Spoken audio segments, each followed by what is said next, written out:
Okay, so let me give you from the... Please don't say that it's you I came to look at, to write this list. Let's be in agreement. Don't say, because we are all friends, I know many... I'm innocent. See, okay, this is my original jotter, the one that this one is... Okay. Who will wipe your tears? So I just want to... What we are trying to do is diagnosis. Who sinned that this man was born blind? Not diagnosis of blessings, but causes. Is that clear?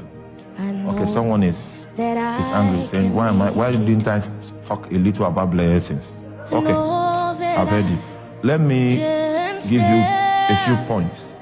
Things that indicate that you are blessed. Blessed shall thou be in the city, and blessed shall thou be in the field. Now, this means maybe you will run a business, and in your business, you are very good with business, and you've been making progress and all of that in Minnesota. If you can take that same business to Texas and you make as much progress as you made in Minnesota, in Texas, it means that what is supporting you to make you advance doesn't recognize the variables in other territories. Some of you do well in a location, but you cannot produce the same kind of results outside of that location.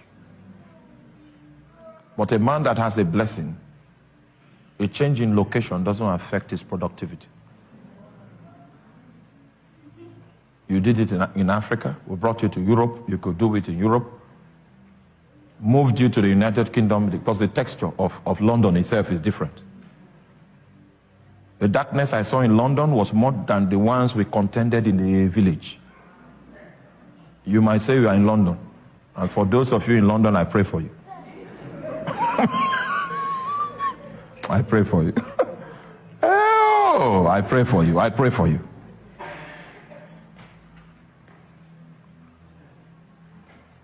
You there? Number 2. Blessed shall be the fruit of thy body, the fruit of thy ground, the fruit of thy cattle, and the increase of thy kine, and the flock of thy sheep. Productivity all round. Productivity all round. If you go and you buy an ostrich, male, female ostrich, and you bring it home, because of what you are carrying, which is a perfume called blessing, it will begin to produce. You still remember what happened to Obed-Edom? The same act that killed Uzzah. And the reason why, that means the ark was already identified as a killer item. So they were looking for the next person to die. It was all, they now say, they say, no, she's too important. They say, he's important. Obed-Edom, if he dies, not to happen. They now took the ark and dropped it. Because if he dies, there's no national disaster that will happen. The man now found how to communicate to the God of the ark. He comes in the morning, he says, I know you can kill her, but I start my day with you with worship. And now over time, they now heard that everything that man touches turns to gold. They came and collected.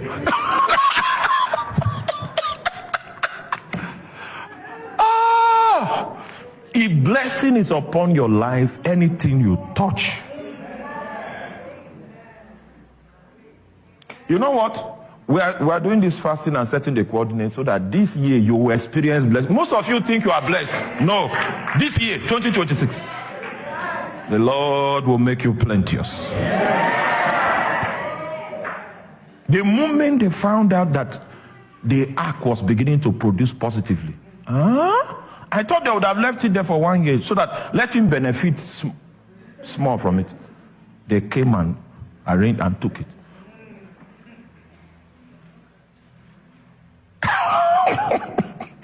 Okay, so we have productivity. Any form, if you buy goats and you say you want to rear them and one of them dies in your hand, it's something you need to fast and pray about. It's an indication of the fact that there is something that makes for death that is within the space. Oh, you guys don't know where to, that's why I say you don't know where to look. You call people that are cross-blessed because they have biceps and they've gone to the gym.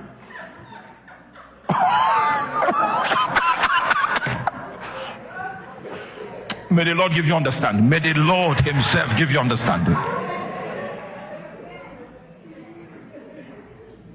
Something dies in your hand. Take a fast. It's not in order.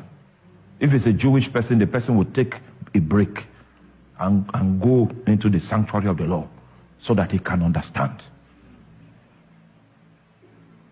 People live with curses, things happening, and they are not bothered. Say, well, you know, sometimes they have medical names for it, sometimes they have situational names for it, and they just walk away because we are blinded. Our eyes cannot see. All right. So I've shown you a little about blessing, but I want to do that job at a separate time in detail and show you how to operate in blessings perpetually. It's a big matter because blessings, all-round blessings, are supposed to be suggestive of the fact that you are in alignment with God. Suggestive. Are you there? How many of you still remember Psalms 1 verse 1? Blessed is the man that walketh not in the counsel of the ungodly, nor standeth in the way of sinners, nor sitteth in the seat of the scornful, but whose delight is in the law of the Lord. And can you see the law of the Lord again? And on his law does he meditate day and night. He shall be like a tree. So, say the prosperity and the blessing is a sign that this man is in alignment. I am not saying that unbelievers don't prosper. I'm just saying that the meaning of the prosperity of an unbeliever is different from the meaning of the prosperity of a believer. It's different. Don't come to church and you now quote and say, this man is the richest man in India. This one is the richest man in Africa. And they are not Christians. It means you need rehabilitation. You don't even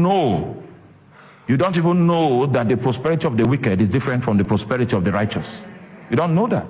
So you can bring it and cross carpet.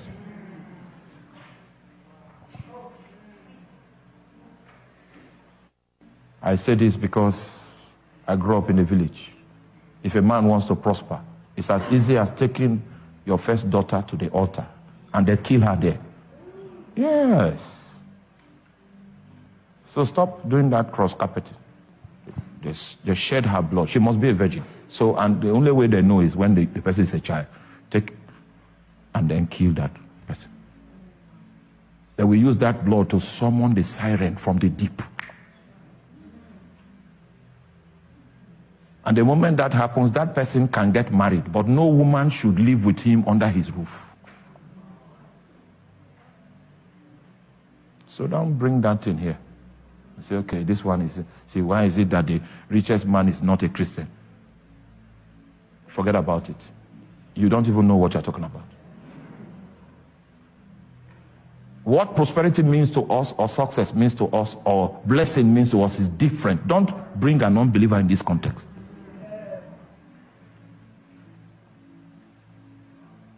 Is that clear? All right, so let me go back to this, my missions book. The first sign of a curse that we found on the field is mental or emotional breakdown. When you find in a certain, especially when it is evident in the life of more than one person in that family. You have people that have psychiatric cases.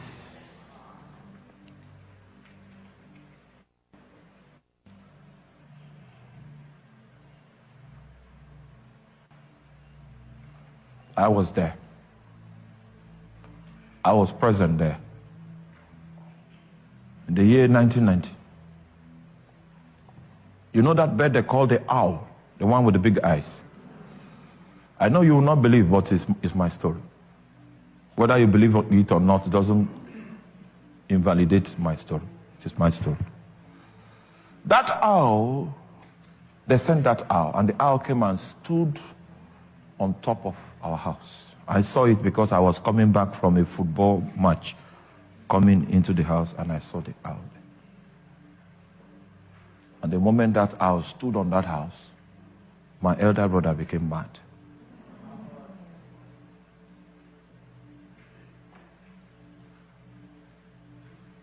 There's no one, because when something happens in a certain family, you want to find out if such a thing has happened before. We don't have that history. I saw him turn into another being. That was the sign of a curse. It was later when, meanwhile, they now put him, we took him to the psychiatric hospital, and then they diagnosed him and called it schizophrenia. The doctor studied for 6 years. If you go there, he will say something. He has so much knowledge. He said, "Hi, laparotomy." What is this?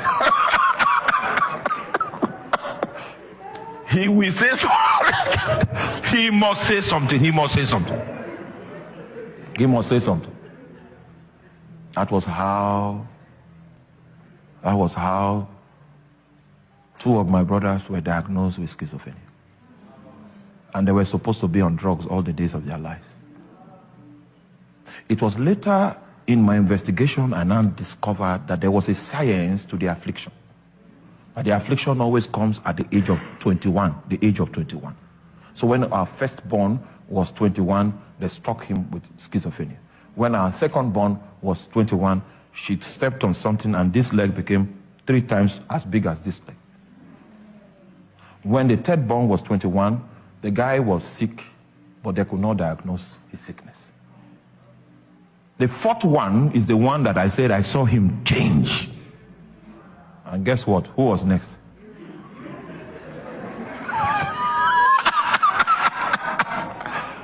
Oh my God. Unfortunately for Satan,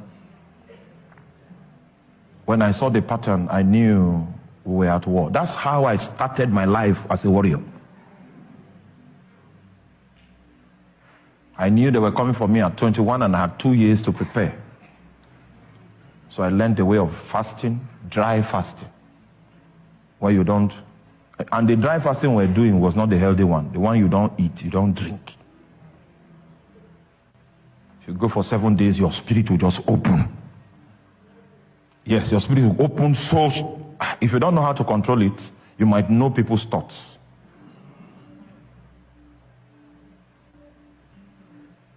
Especially if you have the prophetic gift. So I had 2 years to go to the gym to train my spirit. Because in the next 2 years, they were coming for me. Witches keep time. Warlocks, they keep time. Necromancers, they keep time. It's only the people of God that don't keep time. They just live loose and expect that things should be good for them.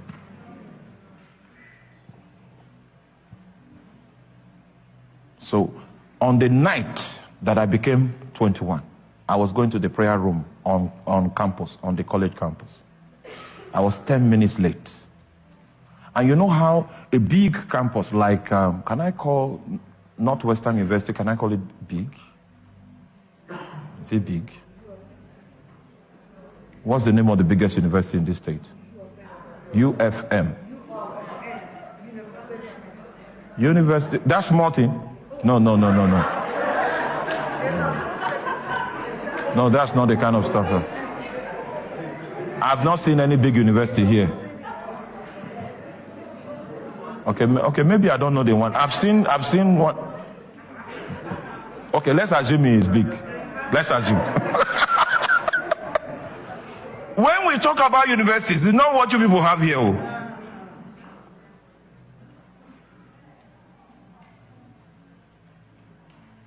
A real university, you cannot say you are walking to your room at any time, 2 a.m., 3, and not see people going up and down. That's a real university. Not this one that lights out, everybody's asleep. And the reason why I was saying that was because it was 12 midnight. And I was heading to the prayer room. But there was nobody on the street. And that doesn't happen. But that day of my birthday, there was nobody on the street.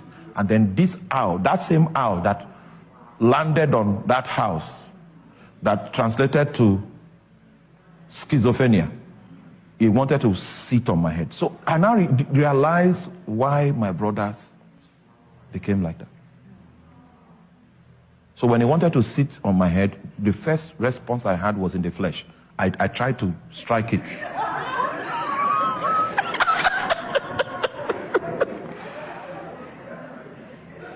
So this is the part that you are not likely to believe, and I leave you to yourself on this.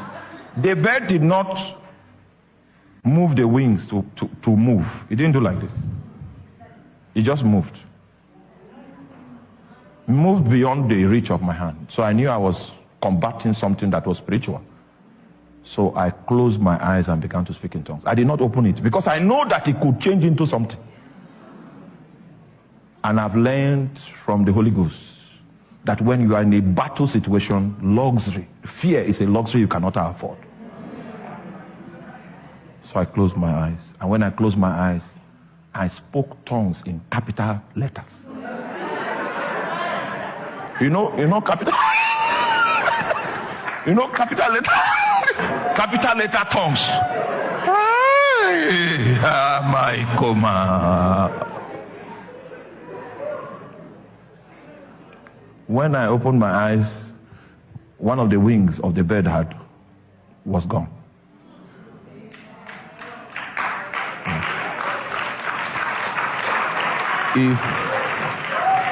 It crawled into the bush, and I left it and went for my prayer. 3 days later, they sent me a message from the village. I won't tell you the details, but the warlock died. Now, I was not fighting a warlock. I was fighting with a bird. But it translated to... And this was how he died. When he came out of he stood at the doorpost and he fell face down, and boom, that was how he died. That means he died before he died. I tell you this, I say, this is me, this is my story. All right? When you see those patterns, especially when it has to do with someone's psyche, a demon of darkness has been dispatched. And the reason why it was dispatched is because there's a legal opening that grants that opportunity. That's the first sign.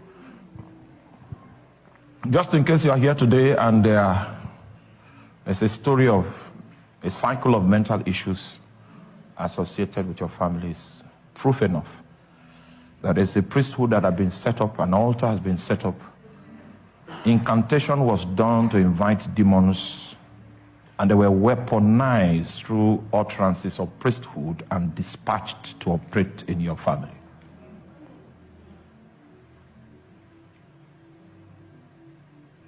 The warlock, I'm the fifth born, and I had 2 younger sisters. They were exempted from this visitation. This 21-year visitation, they were exempted.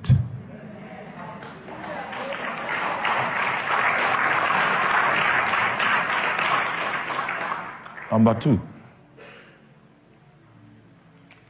sicknesses that are legitimate sicknesses, but they cannot be diagnosed.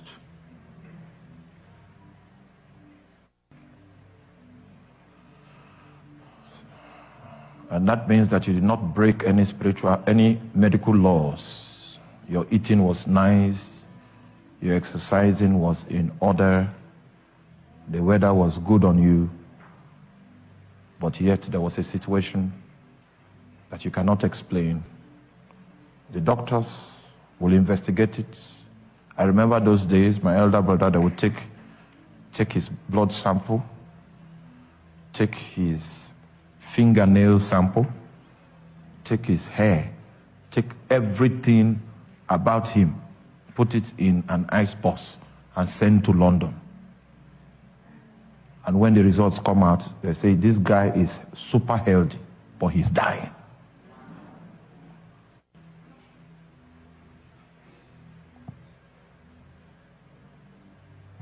He's dying. Today, the hand of God will go beyond the limitation of the scan, the CT scan. It will go beyond the limitation of the digital X-ray.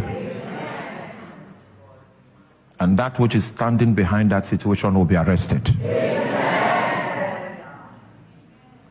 That was how I began to study about the deliverance ministry, because I was an object. I needed deliverance. Me. I needed help.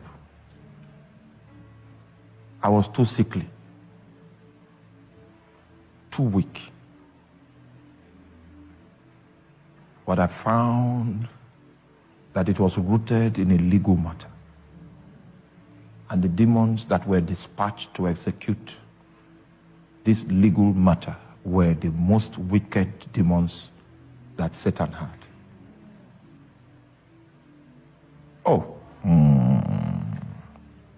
So we have sicknesses that the doctors may not be able to diagnose, and it is killing, especially whenever you see a situation where people's organs fail. 60% of the cases are spiritual in nature. You say, okay, they just diagnosed cancer today, and then after 3 days they check again, it has spread everywhere. No, that's not how biology works. At least your heart needs to beat. There is a rhythm to heartbeat. There should also be a rhythm to the spread of a disease.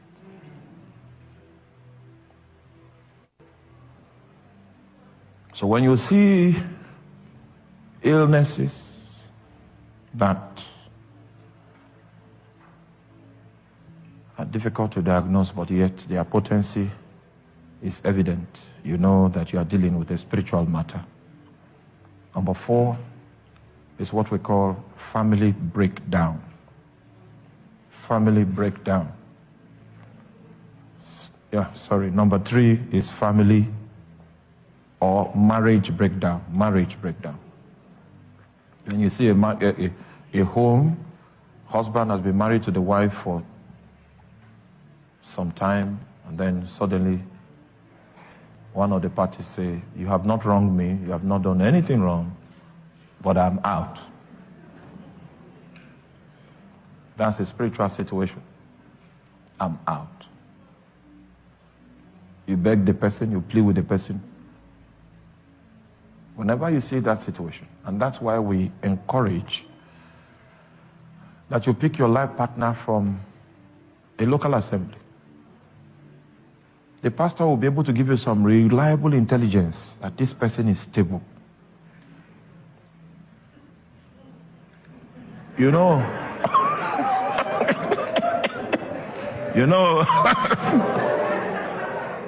I know your soul is full of buckets of love. Hold on. Before you unleash the strength of emotions, hold on. Let us take you through counseling. Keep that, hold it. Don't fall in love. Hold it.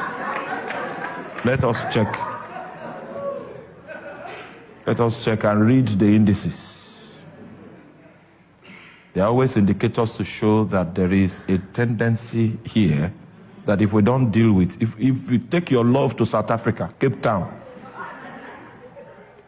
Satan will still strike it.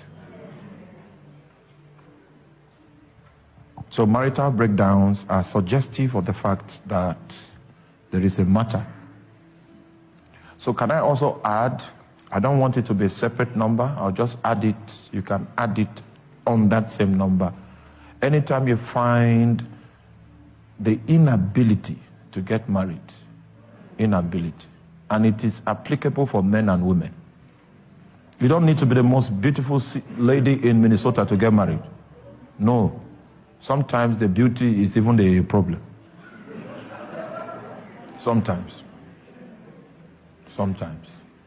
People that would have been interested will say, hey, too many people will like this one.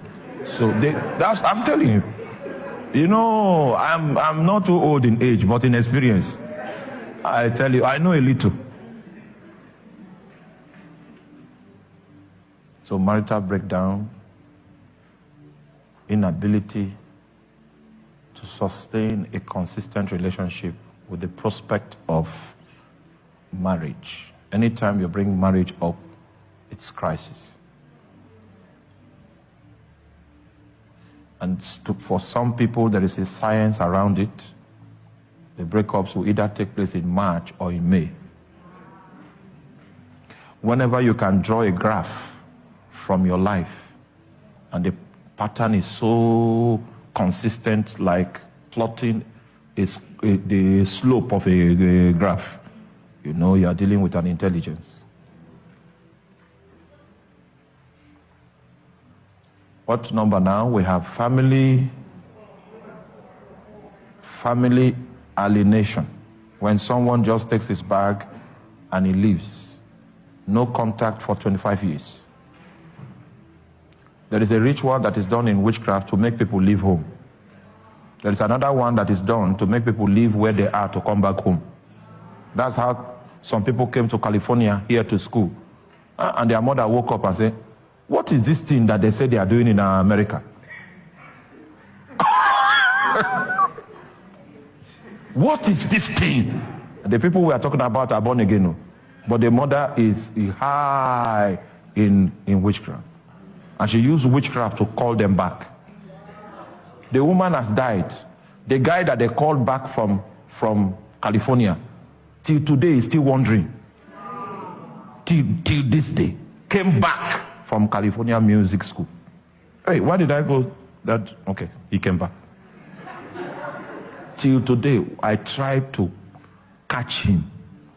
I gave him a car for him to sit down. I paid him money. Sit down. I didn't succeed. Because that spell that was casted, even though the witch has died, the guy is still a rolling stone. Gifted above all.